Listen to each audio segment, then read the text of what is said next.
Hello, what's up? Hope you guys are good. Welcome back to Nobody Asked for This. I'm Saulyna. That's Cali. Let's talk about drinking. Let's talk about drinking as a version of numbing.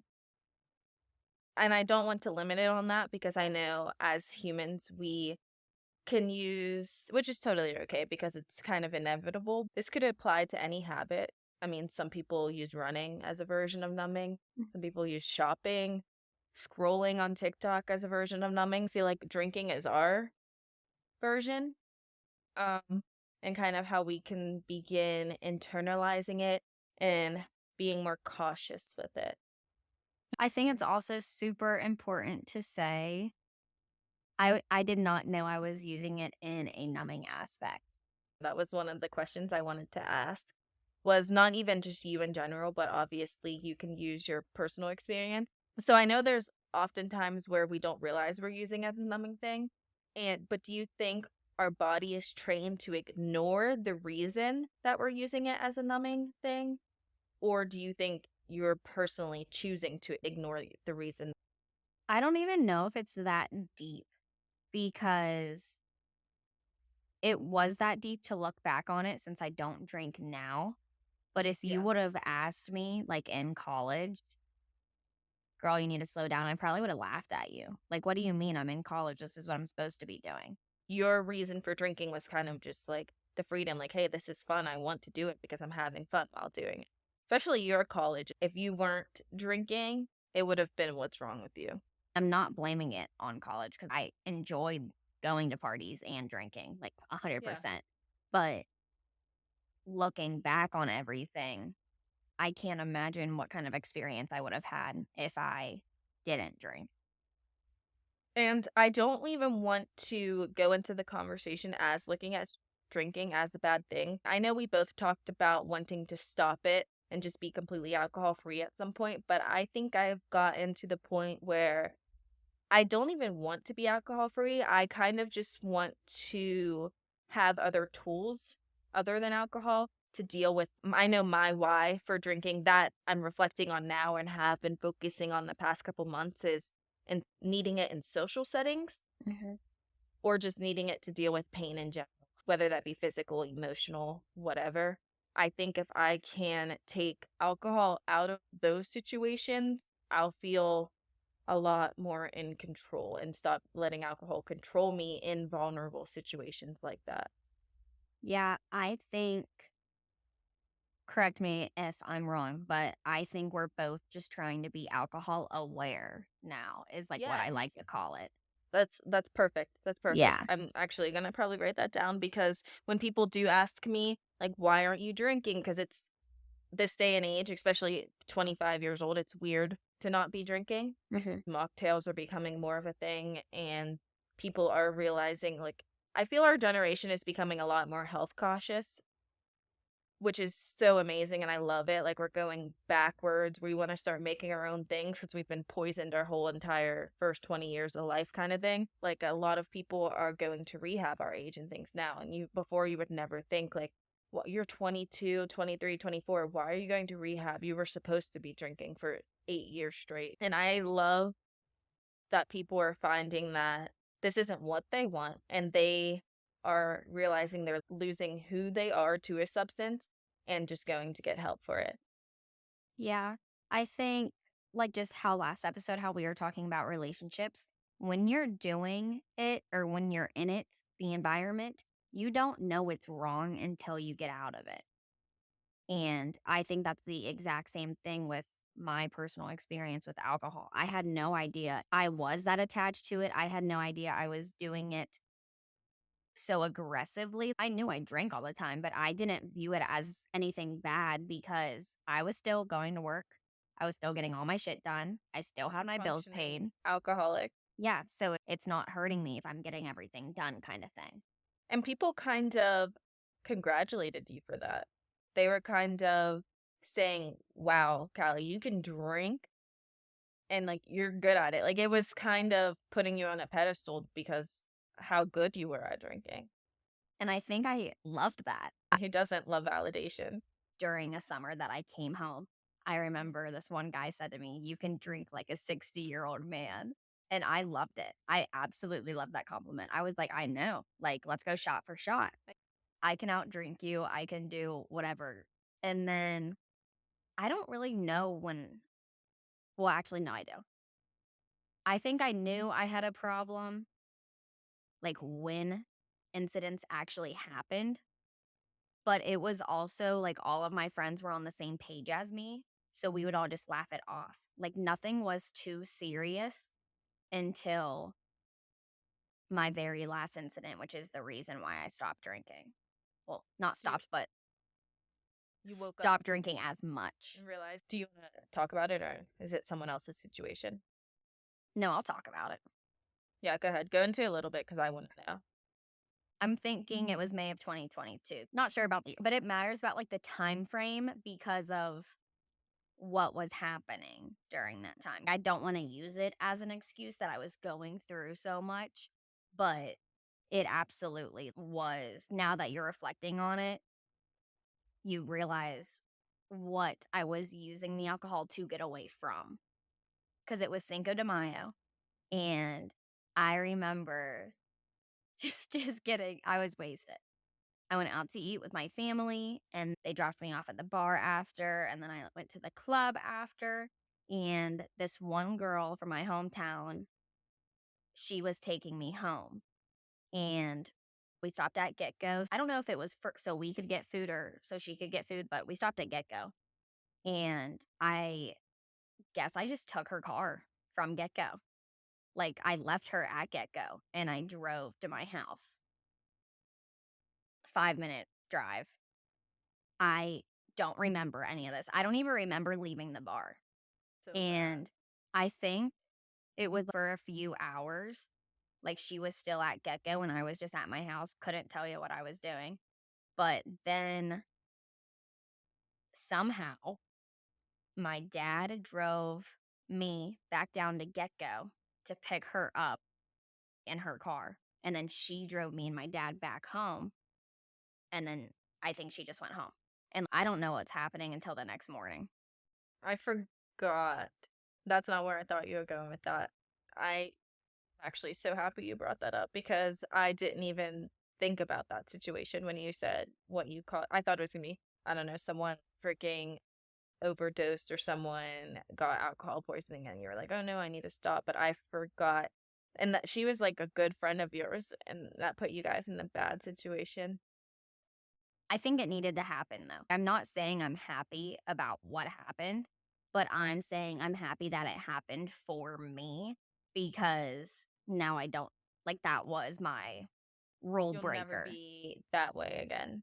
You were going through a lot at that time as well, though, which I think could happen in general because that's what we said. It's numbing a lot of things that's going on around us. Mhm. And I don't know, I guess as women especially, there's so much anxiety that comes with just being a woman and the way we think about life and ourselves.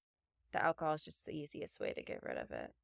Yeah, but like I didn't know that that's what I was doing because it was a form of I'm still hanging out with my friends. If we're not going out or eating, what else is there to do? I also think that's another thing though, how you were saying how older people look on our generation like, "Oh my god, you're already in rehab at 23." For me, for my friends that I know that have been there, like we've been doing this since we were 16. It's not like we turned 21 and we've only been drinking for 2 years and now we're in rehab. Like, I mean, sure, I'm sure there's cases like that, but no, we started drinking at 16, we became alcoholics at 21. Yeah. Like, we needed help probably prior to college. It was before we were drinking when we could get it. So it Mhm. wasn't so much of a problem. It was, oh, it was Friday night and you got some Svedka and whatever beer, whatever, we were drinking, what anything. But and then when you turn 21, you have full access to everything. Things that taste so good, things that like it's just so much easier to get it. I could drink all day if I wanted to. And we did because we could. I don't know what it is. I don't know if it was the freedom that I got, the like, I don't know why I enjoyed it so much. I still don't know why I enjoyed it so much. I know for me personally, I have so much criticism on myself and how it comes to thinking about myself. So I guess in order to not be as cautious of who I am or how other people feel about me, alcohol's my way to just breathe sometimes. I it just felt good to have it. It was like a handy like a cane, I guess, like a handicapped person needing a cane. A crutch. Mhm. It's called a crutch is the phrase. And alcohol has been mine.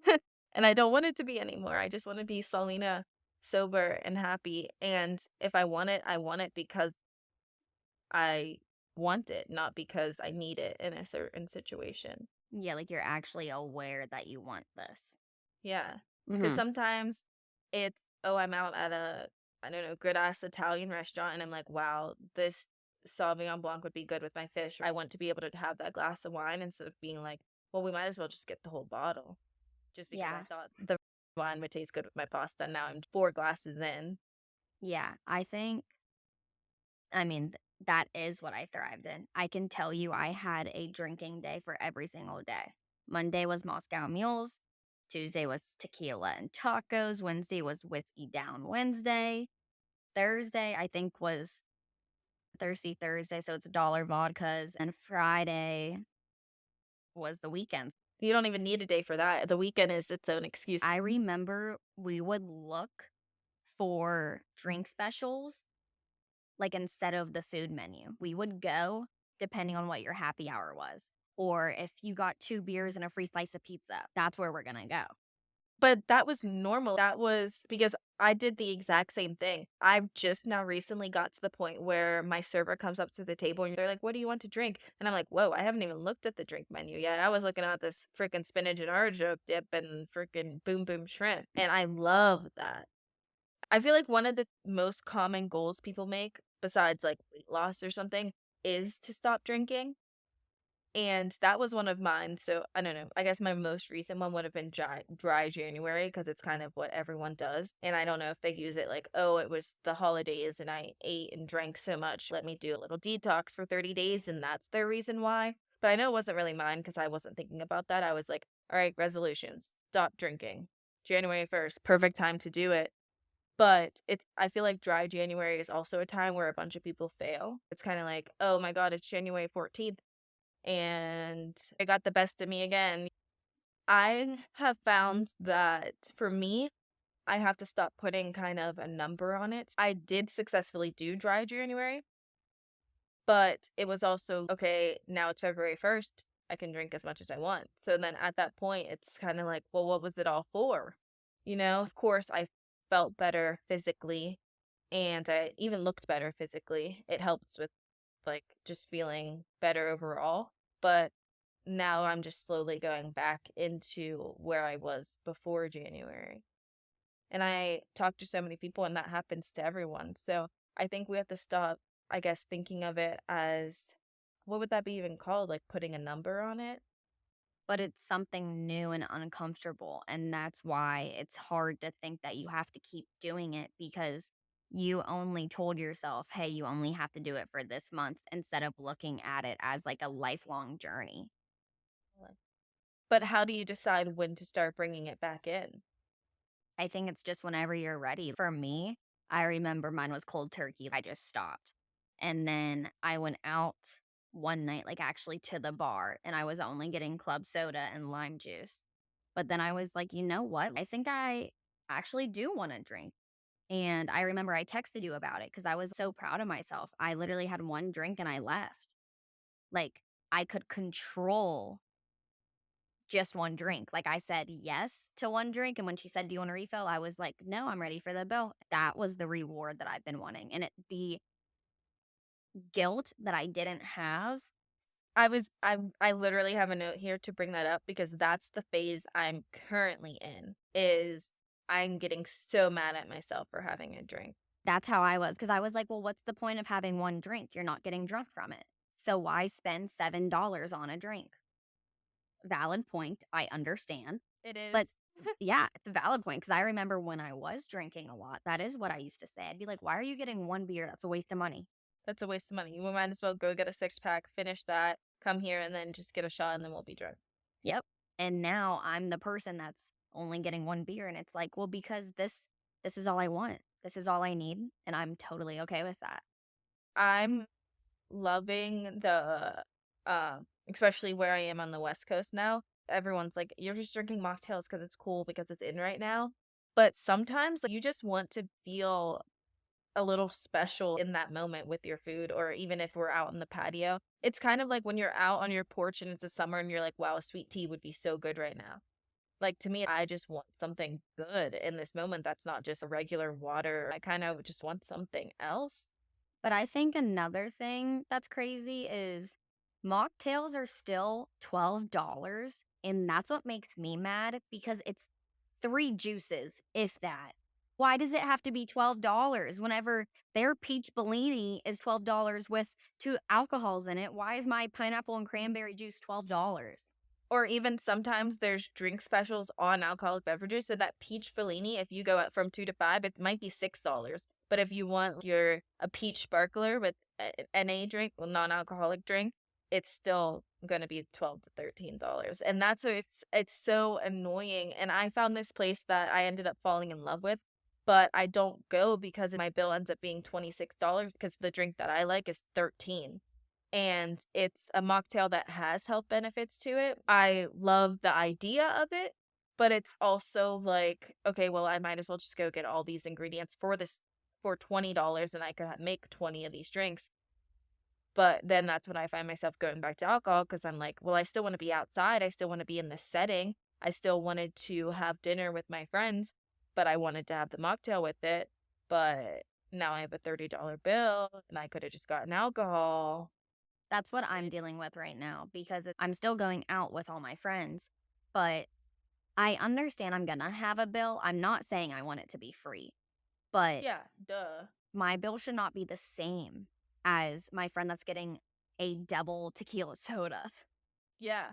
And even if I would order an orange juice, it would be 250. And it's like at that point, I might as well order the three juices that are in the mocktail and mix it all together myself. And I have five drinks. And I don't know how they think it's working like that. They want to, it's part of the money world again. That is what I'm having trouble with is I know I'm gonna have to spend money, but if I'm spending this much money, then give me the alcohol. And then I'm back to getting water. And then I'm not in the vibe that I came out to get. I'm not saying everyone did party because you obviously have those people that don't, but Yeah. the environment that you're in, and I'm not blaming anyone else for making me an alcoholic. I know that that was my choice, but I'm just saying, like, the environment, like all of my friends, we were all the same thing. It's not like any of us texted each other, like, hey, Callie, I don't feel like going out tonight.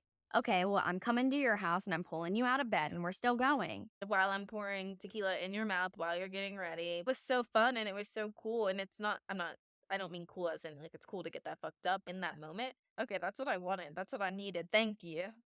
Like, that's what I'm saying. It's a canon effect. The people that are in college right now, I'm not going to tell them to check themselves because it's a whole experience. You need to have it. I wouldn't even have the friends that I have if I didn't do it. Yeah. I want them to. Like my nephew's finally getting to the age where he's getting into it. And I'm like, okay, do it safely, but still do it. But I think for us, we're kind of at the age where we had our phase. And then there's some people who never left that phase.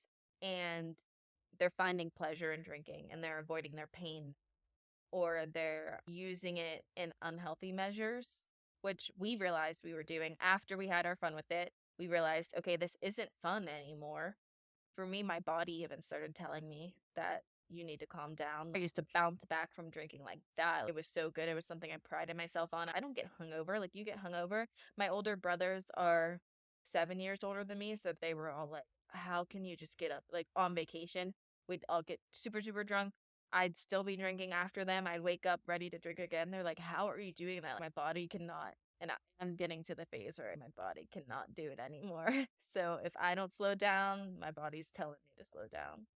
Well, there's also that group of people that are just starting late, like people that have never had the party experience and now they're starting as a 24-year-old. Not that there's anything wrong with that, but it's the way of life. Everyone does it differently, but it's just crazy because I've learned so much, you're gonna be learning it soon, or you're never going to learn it. And that's whenever the people that stay in that environment of the bar just thrive in it. I want society in general just to be more accepting of people who no longer want to drink. Even when it came to the mocktail prices, okay, I don't want alcohol, so please don't charge me alcohol price. Or if I say I don't want to drink, don't ask me why. Like you don't even have to comment on it That at is a all. really big thing, and I know that I 100% have done this before because I know whenever I was drinking and you told me you weren't drinking, I was still buying you a shot. That's the hard part is because I know I literally understand both sides of it. I was the alcoholic, and now I'm becoming someone that doesn't need alcohol, and I don't think I ever saw myself saying that. I like that though. Sometimes alcohol just tastes good to me. You get the warm feeling. In the most simplest terms, there's this part of your lower brain which is in charge of your reward. And it's the thing that lights up whenever you could eat a grape that's really good and it lights up and you just feel good. So your brain memorizes that feeling and it longs for it. So your brain just starts wanting that feeling so bad, which obviously there's levels to it. It's like a grape versus a whiskey sour. The whiskey sour is going to have a lot more pleasure, heightened pleasure in it, but it gets to the point where it's just making me happy to have the whiskey. So my brain's like, "Oh my gosh, I want it and I want it," because it memorizes that feeling and it's constantly chasing that pleasure that built into the chemistry of my brain now. That's why I always say it's your mind against you in every aspect, not even just drinking. I even found when I wasn't drinking for a little bit that I was just finding other things to replace drinking with. For me, for last month for dry January, it actually turned into like, what would it be, doom scrolling. I would get that little notification on the iPhones and it would say, your screen time has gone up like 74% from last week. But it's because when I would get off of work, instead of having that glass of wine while I was winding down with my spouse, I was, okay, I'll just on TikTok on my phone instead because what else do I have to do? So this month, I guess you would say I'm doing the same thing, but social media wise, where I'm just completely restricting myself on that. And I have gone through a lot of phases where I'm done with social media. I don't want it, but I love social media. So I'm kind of just restricting my use on it. But I'm also realizing like I'm not a person who can cut cold turkey with whether it comes to alcohol, social media, or any other addictives that I have. I want to hear your side of it because I feel like you didn't get the college experience I got. No, I was in a dry country when I turned 21. I couldn't even drink until I was 23. Yeah, I feel like we didn't really even talk either when I was in college. So, or like not as much. Were you getting vibes until you came to visit me? Or what were you expecting, I guess? Or not expecting? No. So it's so hard because to me, that's what you were living what we were taught to think college was. So to me, I was like, oh, she's just in college. That makes sense. So I guess I would say I knew I was expecting for it to be crazy. I knew I was expecting for you guys to be drunk. And I thought that I was going to be able to keep up. I could not. So I guess to me, it was a little weird because I don't wanna say uncomfortable because I didn't feel uncomfortable, but I didn't know what the fuck I was doing when I was down there with you originally. I kind of knew what I was getting into because I was like, "This is college, this is what they do," but I've never done it. The first time I went down there to see you, I was still drinking Angry Orchard, and you were like, "What are you doing?" And you pulled a Jack out of the freezer. I was drinking literally an entire case of beer and I would be fine. We could still go do whatever we wanted. I didn't think I was an alcoholic because I wasn't blacking out yet. Because you weren't blacked out. Yeah. Yeah. I went through that recently. I remember I wasn't drinking whiskey because I was like, whiskey doesn't get me drunk. That's why I loved tequila because tequila, you could tell I was drunk. I felt drunk. It's taking so much alcohol for me to feel anything. Or to me, I guess you start feeling it, but you don't, it's not doing to you what it seemed like it was doing to everyone else. I feel like it's hard for me to describe my blackouts too because it's called a blackout. I couldn't tell you about it. It's something you would have to ask my college friends. But from what I do know, it was at the point of where I'm still coherent to where you think I'm okay. And then the next morning I wake up And I'm like, "Who drove us home?" And they're like, "You You've did." done that a lot. That's what I was known for. You would even start cleaning up. You would do the dishes and you would like make sure everyone is okay. And then the next morning be like, oh, wow, who cleaned up? Thanks. I'm like, bro, you were down here for 45 minutes wiping off everything. There were times where you would say that the next morning and I'd be like, she's faking if she doesn't remember. I was thinking you were just trying to be like funny or like say you were drunker than you were because of how normal you seemed the night before. And I think that's why a lot of people get so mad at me because they're like, "There's no way." And I'm just like, "I don't know how to explain it." So this is what I think. This is what I've told myself, and it makes sense to me, but I don't know how to describe it to other people. So Okay. I can drink nonstop while I'm drinking. It's as soon as I stop, that's when it all hits the fan. Yeah, you've told me that before because you would legit drink while going to the bathroom because you were like, I can't stop drinking. Yeah, don't know what that's called or if that is actually true, but I seriously believe you just had to keep feeding me drinks and I would stay alert or coherent. As soon as I would stop drinking, that's like when the blackout happened. Might be a common thing. It doesn't happen to me. I know when I can chill and when I can start drinking again, but that's might just be a way that your brain works. It might just be something chemically in you on how your body reacts to alcohol. Everyone was just like, "Why are you trying to be funny? Like, it's not cute." And I'm like, "No, I'm being so serious. I have no idea." And then once it was a repetitive thing, because it basically was every single day in college, it was just like, okay, well, she still got us home safe. She still cleaned the house. She still made us dinner. How did this doesn't make any sense? I couldn't even tell you what I made you guys for dinner last night. I don't even remember that. So I don't know scientifically, I don't know what it is, but that's just how my body works. That's why, like, whenever I did steal her car and I was basically texting her the entire time, like, I was like, "How do your headlights work? How do I do this? Hey, I just made it home." But I don't remember any of that. She legit stopped at the gas station before she took you home, and you decided to take her car and drive yourself home, and you were texting her like it was normal. You didn't even realize you were doing something wrong in that moment. You know what the more fucked up part is? Is this was whenever my foot was broken. So I had my boot on my foot, and the foot that my boot was on is my driving foot. So that means I must have took my boot off to drive. Dang. There had to be like so much going on because you legit would have been in the passenger seat. So you legit had to like do so much just for that to happen. Luckily, the gas station that you guys were at was like up the street from your house, but Mhm. either way, that is so wild to me. And that's scary because who knows what else could have happened that night? Not even that night, but other times you've been in this situation, or if you were that drunk at another time, you could have done something super, super bad. I mean, you don't even remember it. That's literally my entire That's so life. scary. My entire college experience, I cannot tell you what the fuck happened. That's why whenever we bring up sexual fucking assault, it's crazy because I would wake up with someone in my bed and I'd be like, "Who are you?" I have no idea who you are. Not even know like what you did or what I've never even seen you before. Do you even go to Coastal? Like, I don't even know who you are.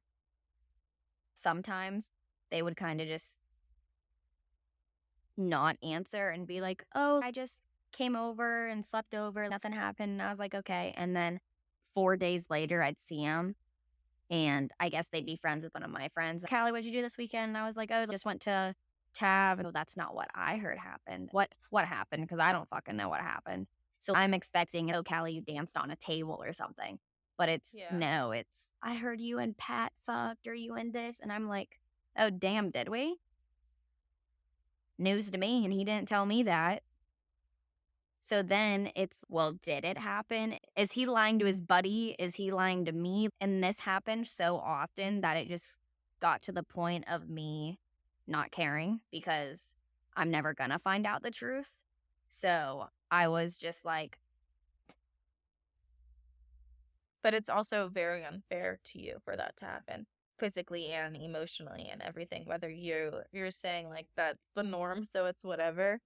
But it sucks that you would ever have to be in that situation. Anyone would have to be in a situation like that repetitively But this is whenever I start blaming myself because I did put myself in that situation. I drank. because you drank. I come off as coherent. We know she's Oh, gonna she's black out, starting. expect in the morning we have to tell her everything. But a random guy that I meet doesn't know that. He thinks I'm just a No. cool girl gonna have fun. And then it's like, I didn't even know we left the bar. I don't know your name. I don't know who you are. All of this. So I think now I guess we would just get to the point of where we need like tools for getting out of situations like that or avoiding overly obsessive drinking or binge drinking. Because I know at the point where it's kind of like how we were saying earlier, we start drinking and it's kind of like we can't stop. Mhm. And you're getting to the point where you can finally stop.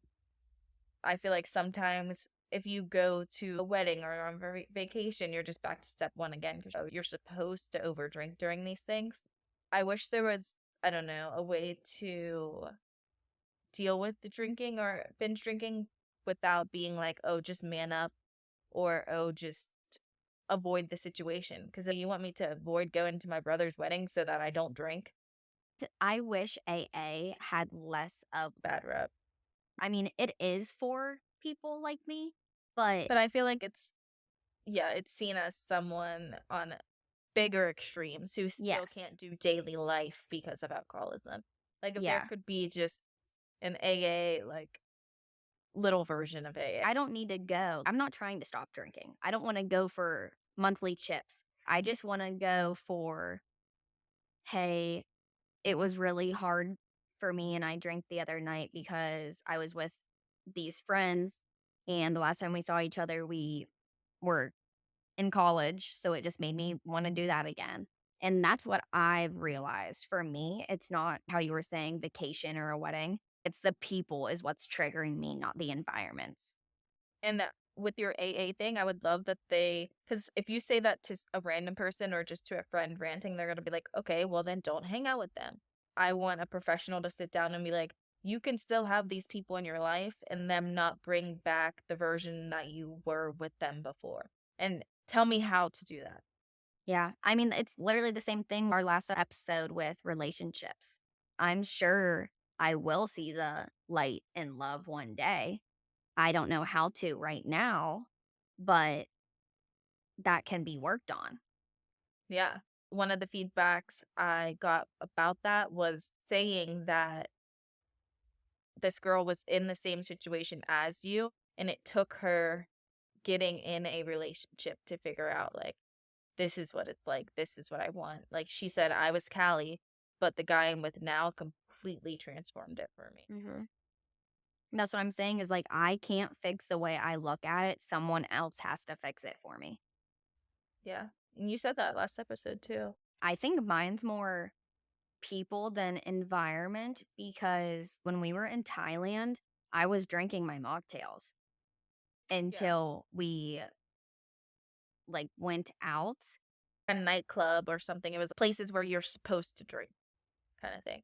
I guess that's kind of what you were saying with the environment. For me, whenever I'm meeting up with my college friends that I haven't seen in, say, months or years, it's kind of you start where you left off, which is 7 beers and half priced appetizers. So I think that for me is what's triggering. Because it's like, well, I don't want you to think I changed. And you bringing up Thailand, you were with two people that you've hung out with on multiple occasions where we never had to drink. You and I, if you think about it, we haven't even drinking together a lot or gotten drunk together a lot. We have nights, but I could if you wrote down every single time we hung out, way more of them were without drinking. I mean, we're gonna eat. We definitely are foodies, but that's exactly what you're saying is you were with me, our relationship doesn't come down to being drunk to hang out. And with them, it was because not even to fault to them. I'm not saying your friendship is at a place where you guys can only drink to have it, but it's kind of like that's just what you're supposed to do. That's just what you did, so you're still doing it. Like that's what we had in common was are drinking. Yeah. And that's what would get us out of the house. That's what would calm us down. That's what we would do for a breakup, for whatever we need. That's how we coped. And we didn't think it was a problem because we did it with each other and we both supported each other. And I think that's why it's so hard to realize that I had a problem until I came home because coming from a party school and coming to a small town, which people do drink here, but I don't think people were drinking like I was. But as soon as I had a WVU person tell me, like, Cali, you gotta cool it, that's when I was like, coming from you? This Like, wasn't even that long ago either. yeah, It's like crazy that how much you transform from then to now. that's why I wanted to bring up the year because this is also when my parents were getting a divorce, like literally the same month. Like it was when everything happened. That's why I said I didn't want to say I was going through a lot because everyone does, but it makes sense to why I was using alcohol the way that I was And it got you out of the house as well too. It's kind of like, oh, I want to go do something. Let me drive down the street to this bar. because I didn't want to be home. You see your friends social and you're like, oh, you're here? Okay, I'll go to Plaza and get a marg with you. I was at the point where I actually don't think I've even been to the friends that I have here. I don't even think I've been to their houses like ever.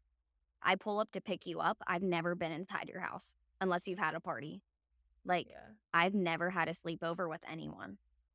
They'll sleep at my house. I don't think I've ever been to their house. And it's just like, wow. I wish I would have picked up on it sooner, but I'm glad I didn't because everything that happened needed to happen. I believe that too. And I'm super into karma right now, and every action has a reaction, and the moment we're in life is due to a decision we made before. Mhm. So it's kind of I'm supposed to be here, and if I would have changed the way I acted before, I wouldn't be where I am now, kind of thing. So I'd never want to take anything back, even though there's sometimes where you're like, well, if I would have changed that, then my life would be differently now, which I need it to be differently now. But I think everything is as it's supposed to be. I agree. I think you put that very well.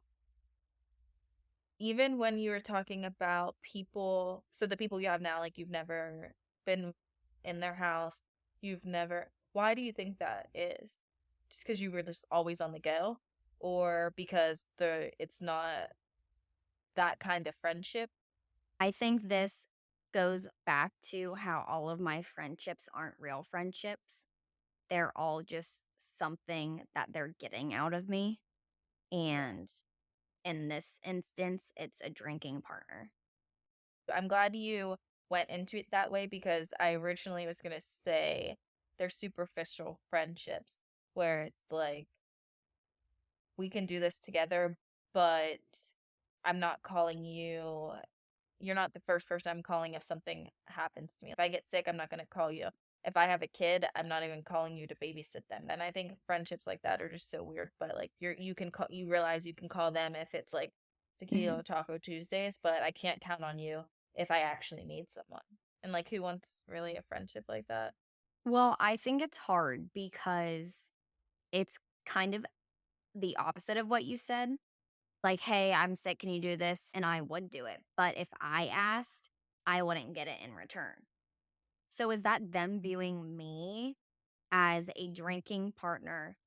I guess you could view it that way. I'm not sure if that's what they're thinking in the at that time. I think they're probably thinking like she's my friend. She's supposed to help me when I'm sick. She's my friend. She's supposed to come out and drink with me kind of thing. But then it's what are they thinking when you're texting them that you need help? Are they saying, "No, I just she's not even my friend. I go out and drink with her." That doesn't even make sense. It's so It like doesn't really make sense because I think on their side of things, I think I did do everything to my capability that I could, but I could not depend on them for anything. And I think that's just another reason, like the person that I am today, of why I was letting all of these relationships go. There was nothing you were giving me besides a drinking partner. And that's why I was like, you're useless to me. So, long story short, I stole a car. I blacked out quite often. I don't drink alcohol that much anymore. Saulyna's trying to hop on the no alcohol vibe. And that's nobody asked for this podcast. Exactly. This is why we made it. It's filled with a bunch of shit that you guys didn't ask us to talk about. Have a good night. Bye. We'll get better at those one day. Yeah. It's just kind of awkward. Stop stop a conversation and be like, stop. Okay, we're done. Bye.